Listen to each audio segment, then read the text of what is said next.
Hello, everybody. I'm the Shine Talks. My gender pronouns are they, them, theirs, and I am back with a new video. Today, I'm going to be discussing Boys Planet. I'm going to be discussing the whole thing, a lot of the things that I noticed. I'm going to be criticizing Mnet, obviously. And yeah, this is my first time with the survival show while it aired, and also voting, which does make sense considering that I am an international fan and we have never really gotten opportunities to vote in these kind of things until really this decade. So yeah, I'm here now. This video is going to be a strict picture palooza. I have no videos, no music linked up, simply because I'm already going to be bashing Mnet. I do not want copyright strikes from them. The last thing I need is to go to sleep tonight and I wake up the next day underneath the M Countdown stage or something. So yeah, let's jump right in and start it fresh. Let's do it. So lights on, or in this case, time to shine. Let's bring it back all the way to the beginning. The star level test. So, the star level test was a damn mess. We have cut screen time, lackluster performances, dumb editing, not even evil editing, dumb editing by Mnet, and K group favoritism. Okay, so with the star level test, it came the challenge to see if K or G group could get enough stars to win the evening. And basically, the prize was to see the signal song a day earlier. K group automatically won by the end because they were giving out stars to everyone left and right, which is so weird. And obviously, from that point, we could really see the favoritism towards K group, which was very bad and very disappointing because a lot of people I feel like were not properly evaluated.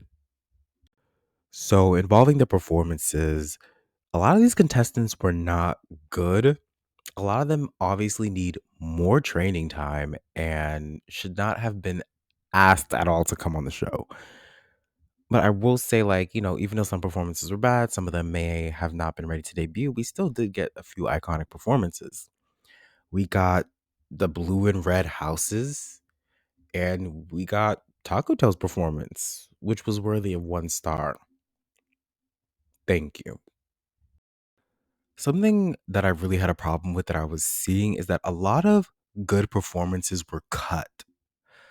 There were a lot of people who gave off some really great performances that were cut. And I find that to be a shame because I really would have wanted to see that in the episodes, but I have to go on fucking YouTube to search them up and find them.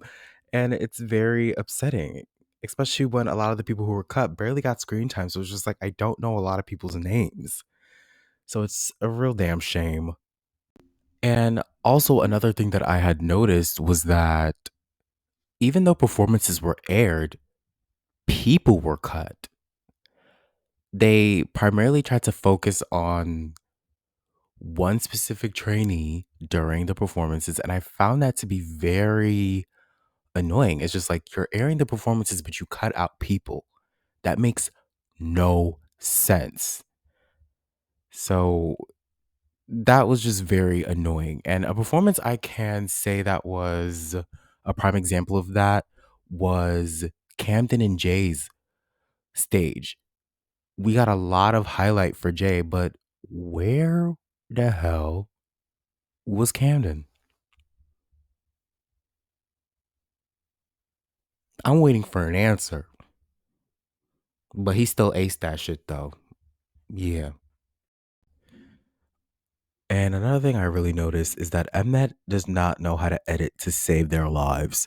We all saw the Blue House performance, but during the Blue House performance, we always get those mentor reactions. So why was it that during that reaction, when Back Ha was apparently on the stage performing, why was he back in his seat? That makes no sense. I can't believe Mnet did not catch that. especially in the shirt he was wearing too. That sparkly blue ass shirt. They didn't even notice. Crazy. Crazy and overall disappointing. Mnet, get it together, please. G Group was done dirty during the star level test. I feel like a lot of the G Group contestants that were fairly good during the star level test just got their screen time cut. Like they didn't air their performances at all. And it's such a shame. They only aired a lot of the performances that were bad or they ranked low. And it makes me upset to hear that just because a lot of the G group had some talented people that deserved a shot to be looked at as very top notch contenders to make it into the top nine. But they were never viewed as that. And that makes me upset and very frustrated. Like, Mnet is a mess. And a performance that really does spark my attention to that is Kong and Dong Hong Hae. Both of them performed Shiny's View, and the performance was very solid. It was very good. I would have loved to have seen it air during the episode. Like, I do understand there are over 90 something contestants, and y'all had to get through all of that. But a lot of people should have been able to see a majority of these performances. I feel like they showed the flaws in G Group rather than its stars. And that's just awful on Mnet's part. Like I said, the star level test was a small competition to see who could get the most stars between K and G group. Ultimately, K group won in the end, and it was due to a lot of bias. If I'm being completely honest, the mentors aren't bad. They can be honest. They know how to evaluate. But the problem was they were biased. They wanted K Group to win. And it was clear and obvious the way they evaluated a lot of these trainees. I feel like a lot of these trainees got criticized for the same things, but in the end, they received different marks.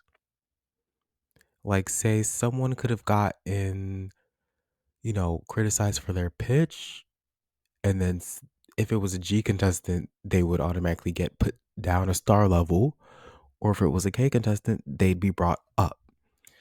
And it's very flawed on their part. And the ratio between K and G stars was pretty bad between all the star levels. So let's just go down it one by one. Let's start with 0 star. 0 star K group only had 5. Meanwhile, G group had 11. 1 star K group had 5. And in the G group, 13. 2 star K group had 14. Meanwhile, G group got 12. 3 stars had 14 in K group and 8 in G group. And the all stars contained 11 in K group and G group with 5. As the stars got higher, G group got lower. Obviously, there was going to be a winner for the evening. We all know this. It could have been K, it could have been G. But the problem is there was bias there. K could have won overall, but the ratio is just all over the place. I did not believe when we initially watched this, when it came out, that there were 11 All Stars in K group. There's no way. So basically, they were tallying up all the stars everyone made that night. So K group took home, well, not even took home, took to the dorms 119 stars, and G group finished off the night with 81. So they got the benefit, and G group was done dirty. My poor babies.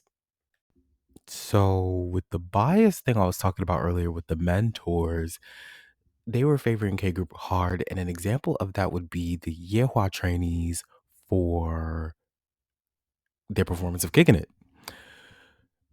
It was clear bias simply for the fact that the ratio between that, how do I describe it? There's 4 and 4 on each.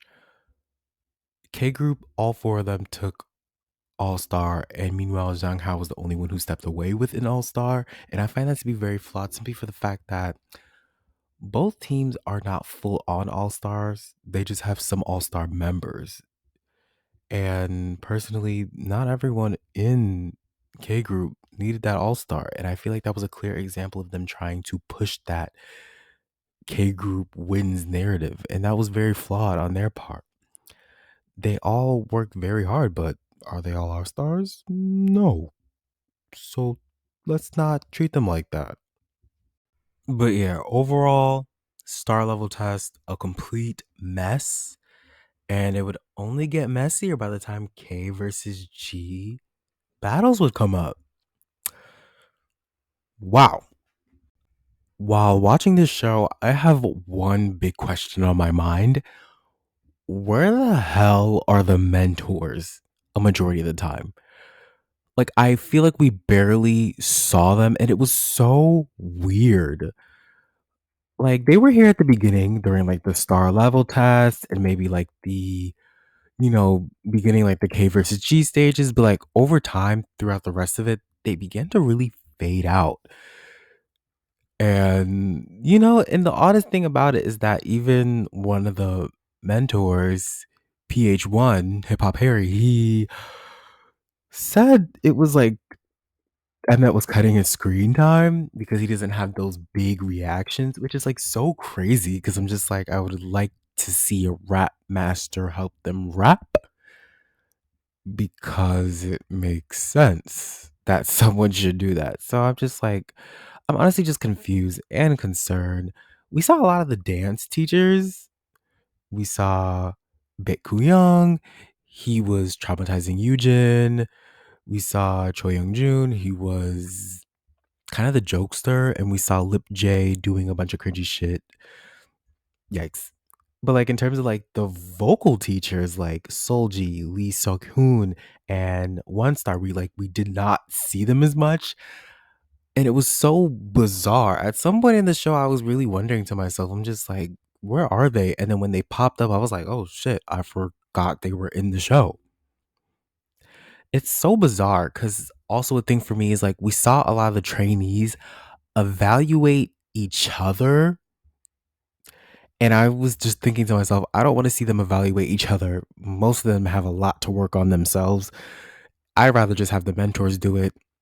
Very biased people, yes, obviously. Star level test was a clear factor into why they were so biased. But overall, we should have saw them. There should have been more of them.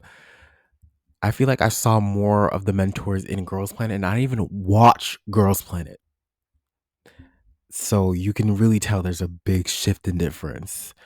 Hopefully for the next season and so forth, they get it together because they are bringing back the Produce 101 formula. So we'll probably see a change. The next topic I want to touch on is involving Planet to Produce.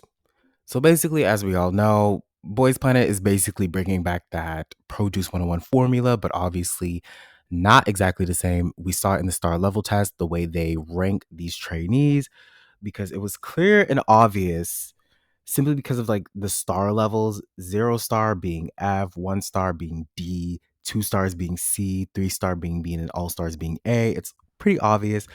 The way they did it really just falls back to Produce. I watched all 4 seasons of Produce from fall into this year, and it's pretty damn identical. And I will say the screen time, the way they give screen time is much more worse simply because I feel like with the Produce series, you see a lot of trainees.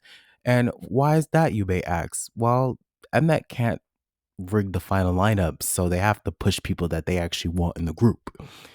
So, of course, we're not going to see a lot of people. And much like Produce, in terms of like, what we saw in the star level test with the seating, we had the top 9 seats there. We had people fighting for the first place seat, and the first place seat curse took full effect again with Hui. Fuck. I was hoping Hui would break it, but Hui did not break it. The first place curse still stands, and I hope someone can break it soon because, oh my god, that is some badass luck. Like, the person in the first season was eliminated of Produce 101, was eliminated episode 10. In the second season, person was eliminated episode 10 for Produce 48. Person was eliminated episode 8. Produce X101 Seobin, who is Jiwoong's um companion for a BL series, he was straight up just taking out the show. And wow. And then there wasn't necessarily something like that for Girls Planet. There wasn't necessarily something like that, but a lot of people say it was Urena because she did take first place in the elimination round for the first time. And I wouldn't say that was a direct example, but maybe that first place seat, maybe it's fucked overall. And then overall, I feel like in terms of popularity, Boys Planet has garnered what Produce was. It's very popular. If you look at the voting overall, there's like over 1 million votes for each contestant. There are like they're being talked about everywhere. They put so much time and energy into this show. Like, have you seen that finale? I feel like that finale had the biggest stadium I have ever seen for any finale. It really does prove that there is a big popularity for Boys Planet, and in comparison with Girls Planet, a lot of people didn't watch it just because of the Mnet rigging thing, but I feel like now Boys Planet has really brought back that survival show hype. And this is actually quite familiar to me because I remember way back when Produce 101 season 1 was quite popular, but Produce 101 season 2 was massive. It was everywhere. And I feel like the same thing has just played out again. I feel like what Mnet tends to do is they tend to test things out with a girl season first, and then they actually figure out all the kinks by the time the second season when they want to use boys. So yes, I will say Produce has returned, but now she has a planet and star theme. I'm actually very, very intrigued to see how far Mnet will take this because I feel like they just might do everything same way they were doing with Produce because if it ain't broke, don't fix it. I mean, the rigging was kind of broke and they did fix it, kind of. But overall, yeah, Produce 101 is back with the new theme, kind of the same editors. Hmm. Wow. I never thought I'd be saying that, but it's actually kind of nice to see Produce back. But I do like the planet theme. It actually gives it some intrigue more than Produce because I don't understand what the fuck a produce is. I always used to think it reminded me of like, oh, produce, like, oh, like in the fruit aisle or something. Yeah. So I'm glad we have something new. When Boys Planet first began, there was a lot of jokes coming out, like, Girly Pop Planet, a lot of the contestants are gay, like all those things. Personally, it's just like the jokes were fine when it was just the LGBTQ plus community within it. But then it started to get a bit too out of control when straight people just were involved. What straight people seem to not understand is just like you should not be stereotyping our community considering the fact that your community continuously does it to us and we are consistently being treated like crap because of it. Our community, we can portray ourselves what no matter what way we want. It's us. It's our community. And a lot of these contestants aren't gay. Some of them possibly are. And I just don't want them to be profiled like this. I don't want this to ruin their chances to debut because the joke was fine, but it started to get out of control when straight people started getting into it. Straight people, if you are going to be allies, you need to understand this. You are an ally. You are not in the community. You do not experience what we experience. You're not one of us. You stand by us. Okay? I know there's a lot of contestants that make you wonder. There's a lot of things that have been said about these contestants, but I feel like, that's something we just need to let go, especially now that a lot of them have eyes on them. I don't want that kind of thing to ruin their careers. South Korea is very homophobic. Asia as a continent is very homophobic in itself because there aren't a lot of rights for my people over there. And I hope that things can change soon. So I'm just telling y'all right now, Let's just get it under control. Allies, just ally. My people, let's just let's just remain ourselves. Let's keep going. Alrighty, now we have the artist battle. Okay, we're fresh off elimination, so now these groups have to be rearranged to fit the maximum number requirements. But let's discuss each team and I'll discuss their song. All right, Unguard. It was a nice team full of powerhouses. They did struggle with that said power and how to balance it without looking cheesy or unappealing on stage. And Gunwook did amazing with the killing part. He literally made my jaw drop. He's a great performer. The song is nice. I do like it. I don't listen to it really at all. It's not a bad song. I just don't listen to it. Maybe with some time I can. I love the army uniform motif. They all looked fantastic. Overall, I really did enjoy the Unguard team, filled with so much talent. Sadly, Singwan and Hiroto would be eliminated after this, but they did so well and made it so far, and I hope they have some great success in their future. Now let's talk about Switch. This would be one of the teams to get new members in the rotation. The members of Switch did an amazing job capturing the fun element of this song. I enjoyed the video game, arcade, electronic theme they had going. The boys look like some cute highlighters. That was like really adorable. Park Han Bin yet again proved to be capable at leading and dancing. Once again, taking first place for the third time in a mission. Camden ate that wrap up. Overall, what a fun experience. I do like this song a lot. I probably listen to this song the most out of all the mission songs.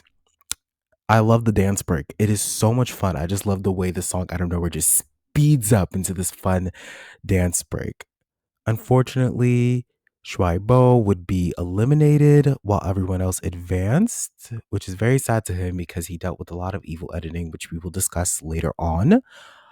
But great work to the Switch team. It was such a blast.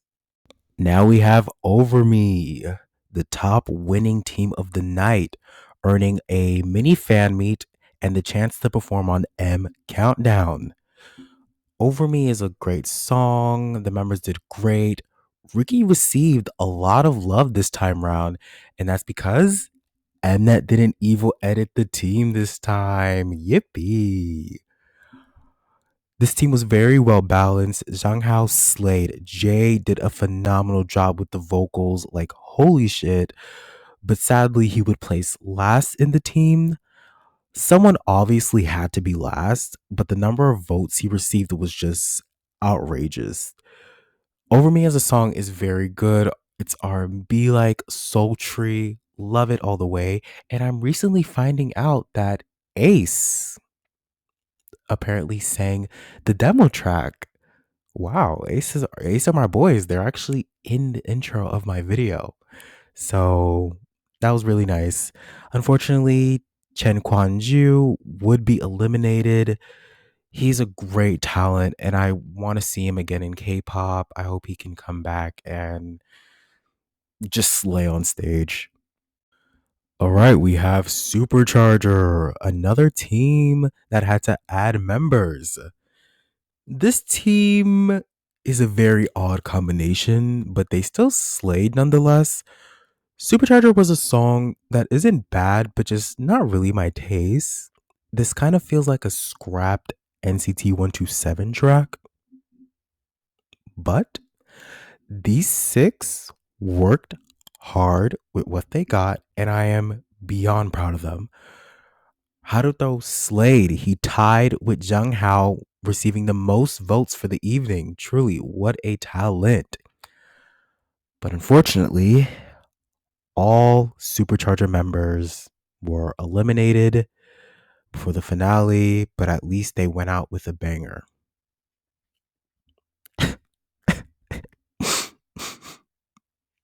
Supercharger, you deserve more. Say My Name, love a good bright boy group concept. Matthew was in his natural element. Jiwoon was just happy to be here.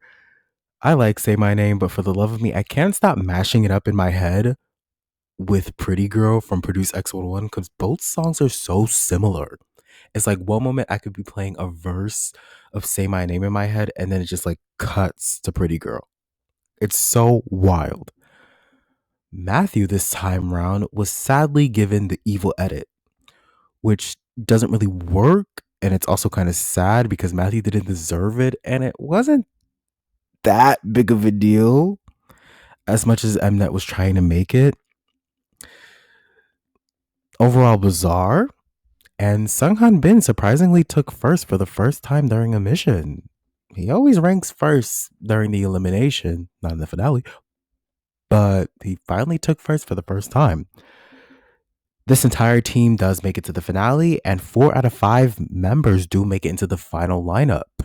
Very intriguing. Say My Name is that iconic. And it was actually very popular. It was one of the most, I guess, played songs of the month on the Melon chart or something. I don't know, but they got apparently certificates or like an award for it, which shows the popularity of the show all the way. The artist battle was quite fun. Maybe I'm not too big of a fan of the songs that we got. Like, I did enjoy them, but they just don't do it for me all the way, unlike other Mnet shows. But with time, I think I can enjoy all the songs a bit more. But I love how elaborate the stages were. They felt like fun theater projects. And it made for some fun, captivating moments. These contestants did great. I am beyond happy and proud of a lot of them. Alrighty, this video is over. I am going to be releasing a part 2 where I discuss the importance of storyline and screen time, where I discuss the voting, the voters, the finale, the remaining 9 who didn't make it into the final lineup, and Zero Base One. If there are some things that you feel like I missed, don't be afraid to comment them down below. If there are some things that you want to talk about some more, just don't be afraid to comment. Let's have a fun discussion, shall we? But until then, I'll catch you in the next one. Lights out.